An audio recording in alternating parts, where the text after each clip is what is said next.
inventor de la familia es la persona de Dios.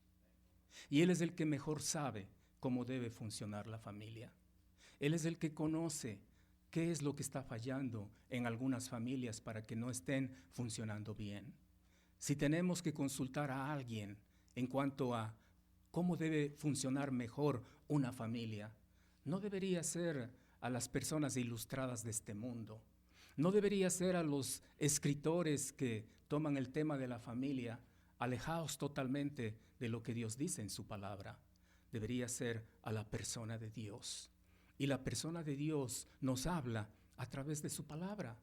Hoy en día Dios ya no está hablando a través de sueños ni de visiones, está hablando a través de su palabra.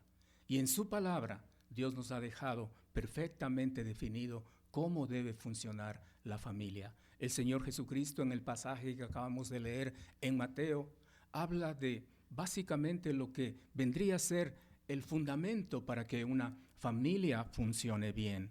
Hay varias cosas que me gustaría que ustedes tomen en cuenta en esto que el Señor Jesucristo dijo cuando Él fue consultado acerca de el divorcio dentro de una pareja y dentro de eso también acerca de la estabilidad de la familia. Hay cositas que me gustaría que usted note. Primera cosa, que el matrimonio fue parte del plan del Creador.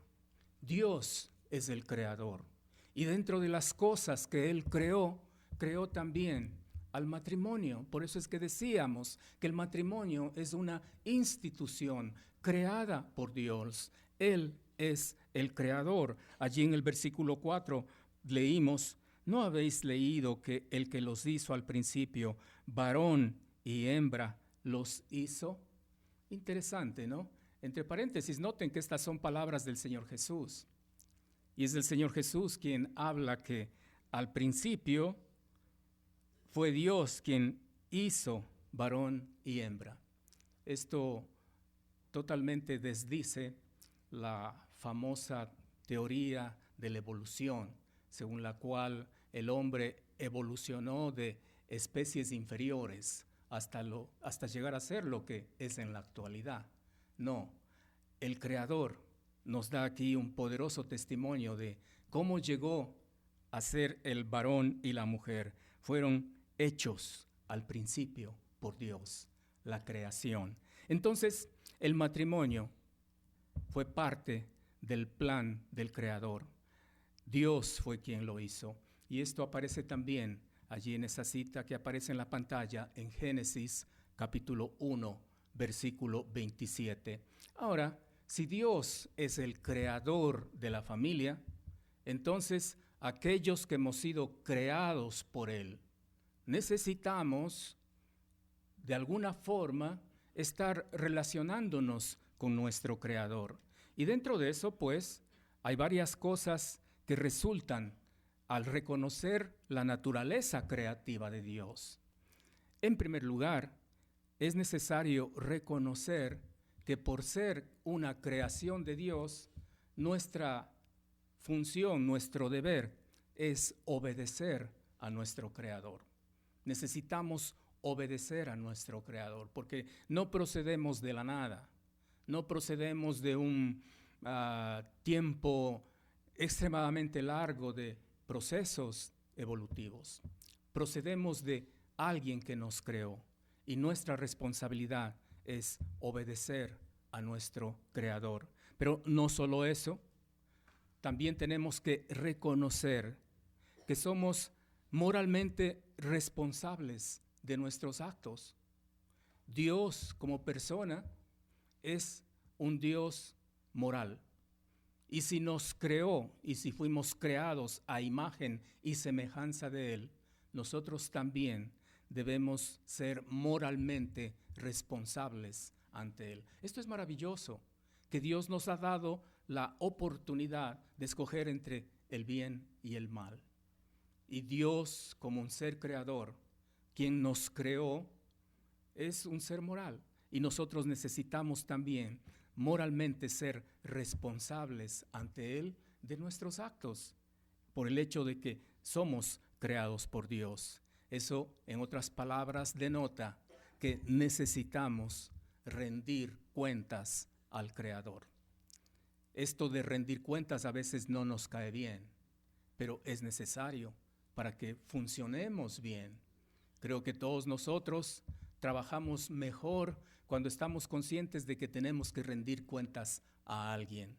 Si no hay que rendir cuentas, la tendencia muy humana es a abandonarnos a nosotros mismos y dejar que pasen las cosas.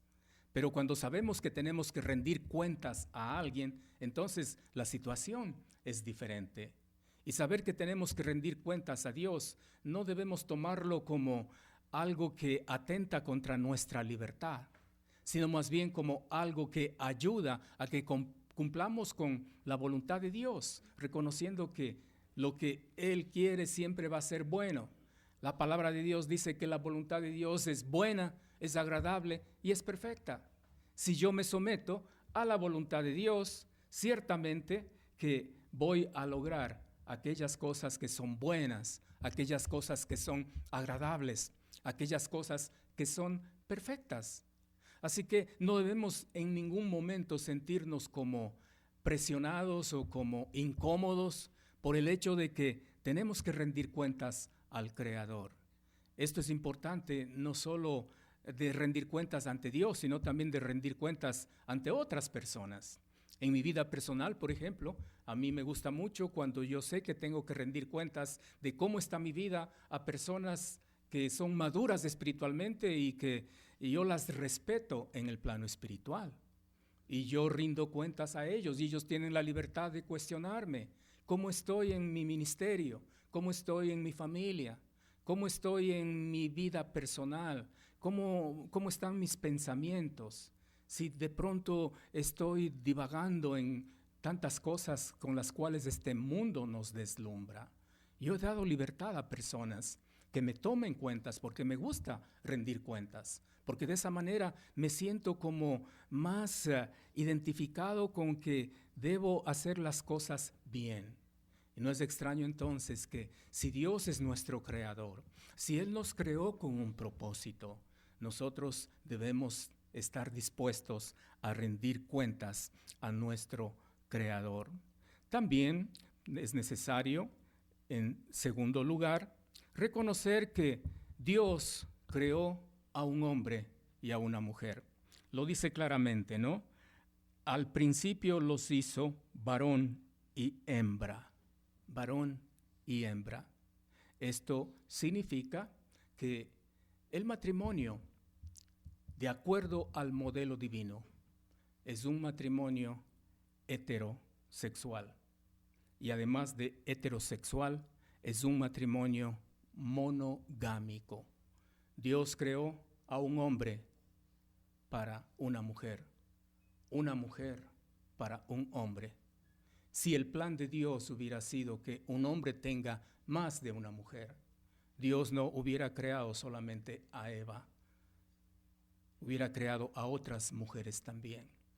Pero el modelo bíblico, el modelo de Dios, es que el matrimonio debe ser monogámico, un hombre con una mujer.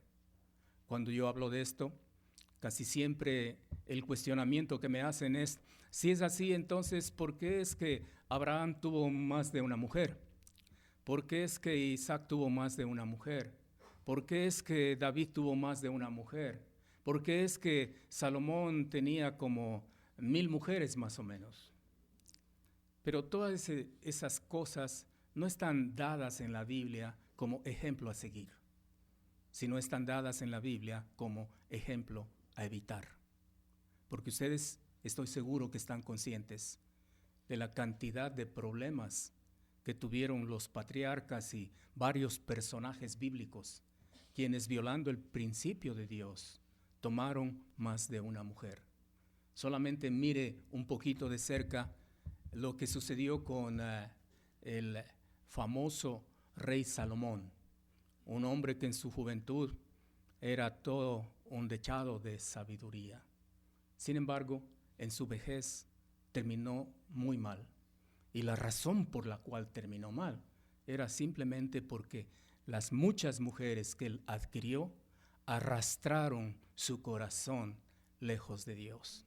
Entonces nunca piense que, bueno, sí, Dios quiere que el matrimonio sea monogámico, pero en la Biblia vemos a grandes hombres de Dios que tuvieron más de una mujer, ¿y por qué no yo?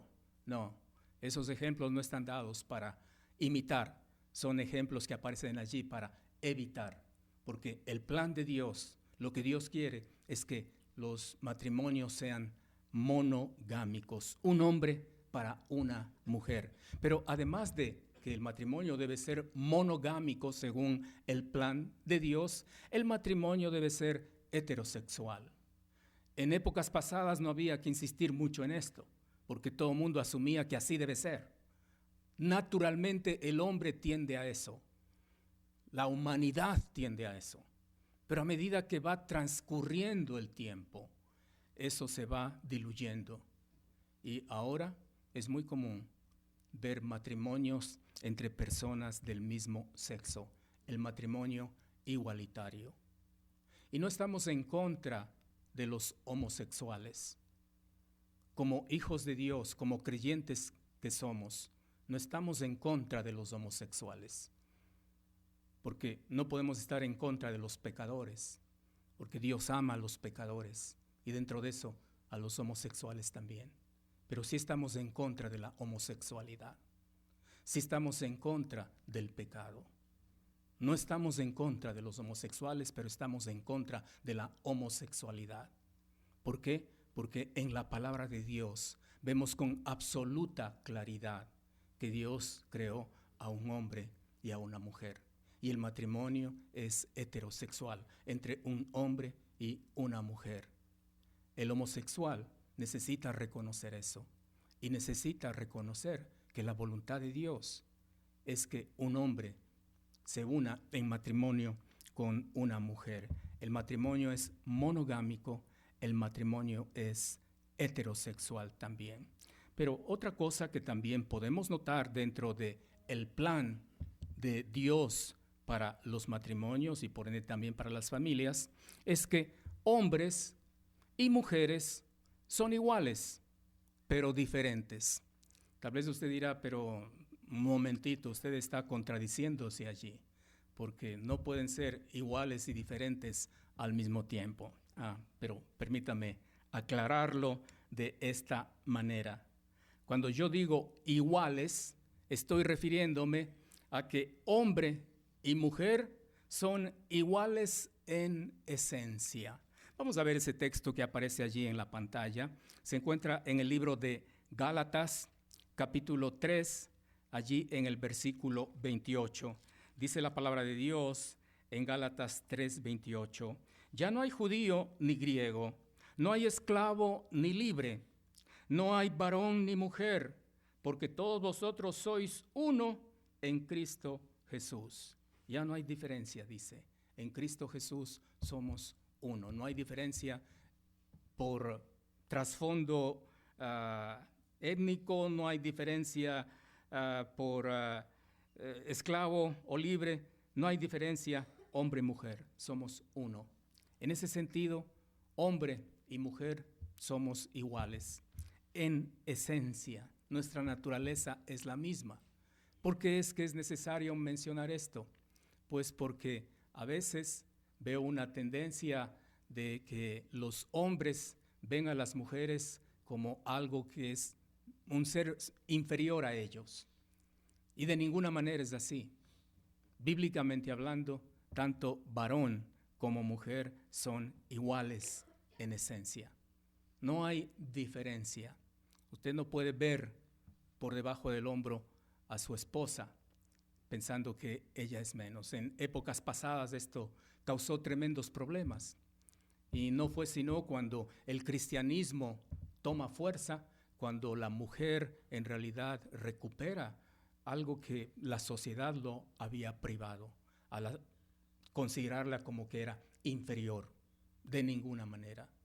La palabra de Dios es clara cuando dice que varón y mujer somos iguales en esencia. Entonces, ¿en qué sentido seremos diferentes? Pues somos diferentes en función. Entonces ahí se explica por qué yo estaba diciendo que hombres y mujeres son iguales pero diferentes. Iguales en esencia, pero diferentes en función. Dios ha establecido esa diferencia, y de eso vamos a hablar un poquito más en detalle adelante. Entonces, el matrimonio fue parte del plan creador de Dios. Como creador, nosotros como seres creados, necesitamos reconocer que debemos obedecer al Creador.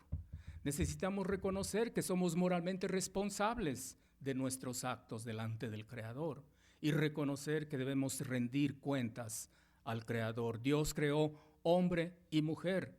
El matrimonio es monogámico y el matrimonio es heterosexual. Hombres y mujeres son iguales, iguales en esencia, pero diferentes en función. Pero, ¿qué más dice el Señor Jesús hablando de ese modelo bíblico, el modelo de Dios para la familia? Pues ahí vemos que Dios proveyó a una compañera para Adán. En Mateo 19:5, volvamos a el Evangelio según Mateo. Mateo 19:5 dice, y dijo por esto, el hombre dejará padre y madre y se unirá a su mujer, y los dos serán una sola carne. Dios proveyó una compañera para Adán. No tenemos todo el tiempo para ir al Génesis y mirar cómo sucedió esto, pero tal vez usted ya tiene en su mente el hecho de que había todos los seres vivos creados y Adán tuvo la responsabilidad de poner nombre a todos ellos. Y estaba poniendo nombre y siempre vio que venían en pareja, un macho y una hembra. Sin embargo, él estaba solo. Y Dios dice algo interesante, no es bueno que el hombre esté solo. Le haré ayuda idónea para él. Hay que leer bien esa parte, ¿no? Especialmente hermanas. Ayuda idónea, no dice ayuda idueña. Ayuda idónea. Ayuda idónea para él. Así es como Dios creó a la compañera, a la esposa de Adán, como una ayuda idónea. Entonces, Dios crea a Eva partiendo de Adán. El relato bíblico dice que Dios trajo un profundo sueño sobre Adán y tomó una parte de su costado y de allí creó a la mujer y la trajo al hombre. Las esposas son la ayuda exacta que nosotros como maridos necesitamos. Ayuda idónea quiere decir eso. El elemento preciso, la pieza del rompecabezas que justo faltaba para completar el rompecabezas es la esposa. Menciono esto porque no son pocas las ocasiones en que me encuentro con maridos que cuando empiezan a tener problemas con sus esposas, dicen, creo que me equivoqué al casarme con ella. Cometí un error al haberme casado con ella. No, hermano, usted no se equivocó. La mujer con quien usted se casó es la mujer que Dios quiere para usted. Y es la ayuda idónea que necesita. No se haga ilusiones, no se rompa la cabeza pensando que si me hubiera casado con esta o con esta otra o con esta novia que tenía antes, mi vida hubiera sido mejor que la que está ahora. No es así. La voluntad de Dios fue que se case con la mujer con quien usted se ha casado. Ella es su ayuda idónea. Ella es la que completa el cuadro. Ninguna otra mujer podía ser esa ayuda idónea con la cual usted se casó. Dios creó a la mujer como ayuda idónea para Adán. La creó partiendo de su costado. Dios crea a Adán y es una vez que Dios crea a Adán y también a Eva, que Dios instituye el matrimonio. Dios instituyó el matrimonio y en el versículo 5 básicamente es eso lo que encontramos. El hombre dejará padre y madre y se unirá a su mujer y los dos serán una sola carne. Esa es la institución del matrimonio. Vamos a ver varias cosas allí en lo que aparece como institución en el matrimonio. En primer lugar, notamos que debe haber un dejar. porque dice, por esto el hombre dejará padre y madre. Y por supuesto también la mujer dejará padre y madre. Debe haber un dejar. Ese verbo dejar es un verbo que tiene mucho significado, porque en esencia lo que significa es cortar, cortar de un tajo.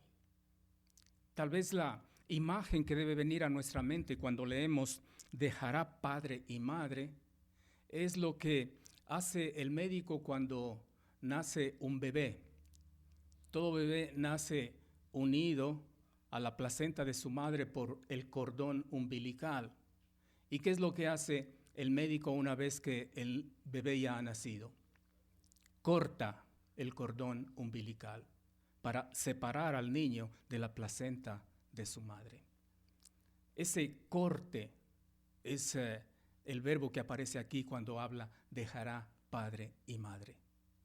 El matrimonio establecido por Dios comienza por allí, un dejar padre y madre, hacer un corte del cordón umbilical.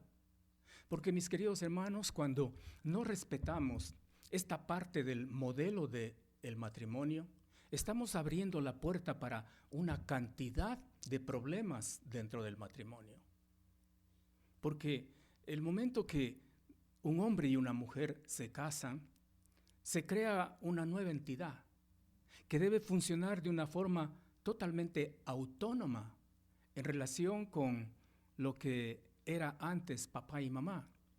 Y el corte, el dejar padre y madre, es lo que hace posible que existan ya dos entidades, el nuevo matrimonio que se formó y lo que queda atrás, padre y madre. Ustedes no se imaginan, tal vez inclusive han sido víctimas de todos los problemas que se producen cuando no se ha dado ese corte, cuando los padres se inmiscuyen en la situación de una familia, o cuando a veces los hijos propician que los padres se inmiscuyan. Eso he notado mucho también. A veces se apunta el dedo acusador a los padres que se meten en los matrimonios y por eso los matrimonios de sus hijos se dañan. Puede ser que en algún momento se produzca eso, pero yo he notado que con mayor frecuencia son los hijos los que propician que los padres se inmiscuyan en el matrimonio. ¿De qué manera? Pues cuando hay un conflicto, cuando hay un problema, cuando la esposa se siente mal dentro del matrimonio, no es muy raro que esa esposa vaya a buscar a sus padres como paño de lágrimas. Ay, no te imaginas lo que me hizo él, me trata mal, no me respeta, no me da lo que necesito. ¿Por qué me habré casado con él? Qué lástima que no les hice caso a ustedes para no casarme con él. Y ahí empieza el problema, cuando los padres ven que la puerta está abierta para inmiscuirse en los asuntos de la familia. No ha habido ese corte, no ha habido ese dejar padre y madre